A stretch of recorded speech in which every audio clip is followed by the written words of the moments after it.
Who am I really? This question has troubled all of us at some point. Today, let's talk about finding ourselves, something that changed my life, and I believe it will change yours too. You know, finding yourself isn't some magical process. It's really about understanding what you want from life, what makes you happy, and what you're meant to do. Let me tell you a story that changed how I look at life. A few years ago, I was doing everything society expected of me. Good job, decent money, the usual path. But every morning, I'd wake up feeling empty, like something was missing.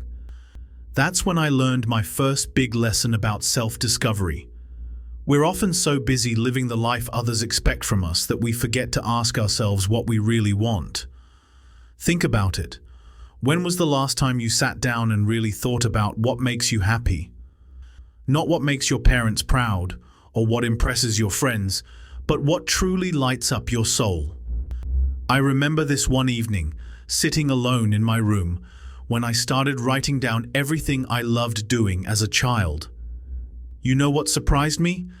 None of those things were part of my life anymore. I used to love telling stories, creating things with my hands, helping others learn. But somewhere along the way, I lost touch with these parts of myself.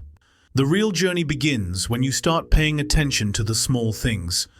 Notice how you feel when you wake up each morning. Pay attention to what makes time fly by when you're doing it. These aren't just random feelings, they're signposts pointing you toward your true self. Let me share something that might surprise you. Self-discovery isn't always about finding new things about yourself. Sometimes it's about remembering who you were before the world told you who you should be. Think back to when you were a kid. What did you dream about? What made you excited to get out of bed? One of the biggest mistakes I made was thinking I needed to have it all figured out at once. That's not how it works. It's like walking in a dark room with a small flashlight.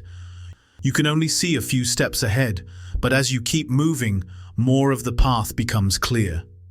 Here's what I learned about accepting yourself. It's not about being perfect. We all have parts of ourselves we wish were different. But fighting against who you are is like swimming against the current. It just exhausts you.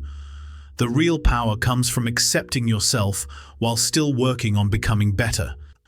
I remember meeting an old man who told me something I'll never forget. He said, "Life isn't about finding yourself. Life is about creating yourself."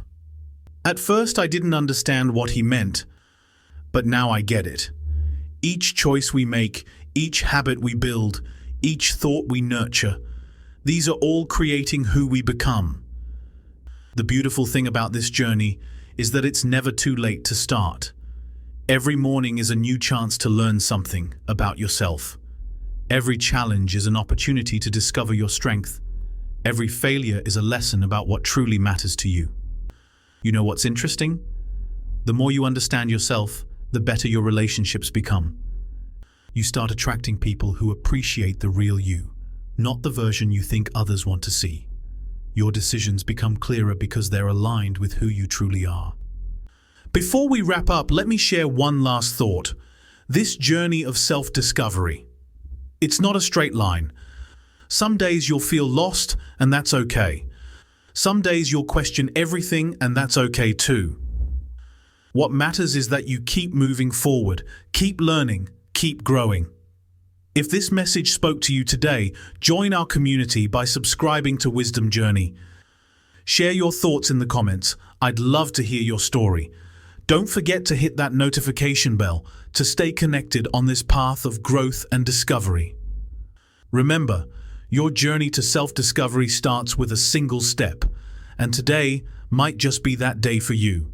Until next time, keep growing, keep learning, and most importantly, keep being authentically you.